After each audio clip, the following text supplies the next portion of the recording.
குறிப்பாக நகை விஷயத்தில் செய்கிறதெல்லாம் போகிறது போகணும். நல்லா பட்டாவதனமாக தெரியணும். அவங்க இருக்கிறதெல்லாம் காத்துட்டு போகணும். அப்போ தான் தோணும். இந்த அட்டமத்தில் குரு வரும்போது வேறு நெக்லஸை போட்டுக்கணும் தோணும்.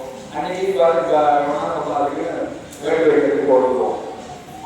ஸோ நகை பணம் விஷயத்தில் மீனராசி என்பது செப்டம்பருக்கு பிறகு எச்சரிக்கையாக இருக்க வேண்டும்.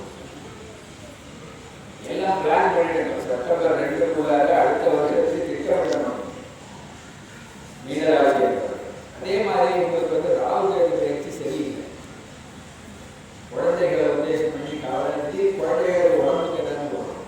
உங்களுடைய குழந்தைகள் அவருடைய குழந்தைகள் ஏதோ ஒன்று அவசரமாக ஆஸ்பத்திரிக்கு போகிற மாதிரி தான் வரும். ஆனால் ஒன்றும் இருக்காது, பயப்படும். ஜூலை 29க்கு பிறகு ராகு கேதுகளுக்காக நீங்கள் மீனராசி என்பவர்கள் பரிகாரம் உறுதிகரமாக மகான்களை நல்லா பிரார்த்தனை பண்ணி செப்டம்பருக்கு ஒரு வருஷம் நீங்கள் எச்சரிக்கையாக இருக்கணும். செப்டம்பர் வரைக்கும் ஜாலியாக இருக்கலாம்.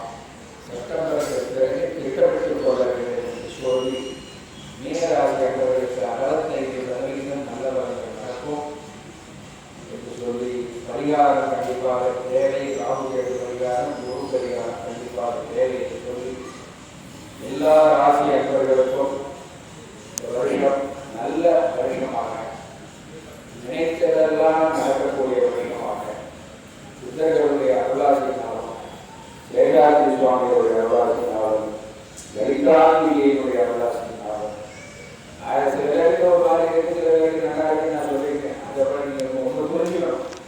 அவங்க ஜாதகத்தை பார்த்தாதான் திசாபக்தியை பார்த்தாதான் தலையெழுத்து தெரியும்.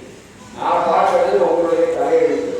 மற்ற ஜோசியர்கள் சொல்கிறாங்க அப்படி சொல்கிறாங்க என்கிட்ட கேட்காதீங்க. இது டிவைன் அஸ்ட்ராலஜி.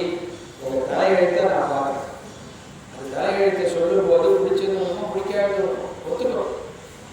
பிடிச்சது சொன்னால் மாத்திரம் ஆகான்னு நல்லா சொல்கிறான்னு பிடிக்காது சொன்னால்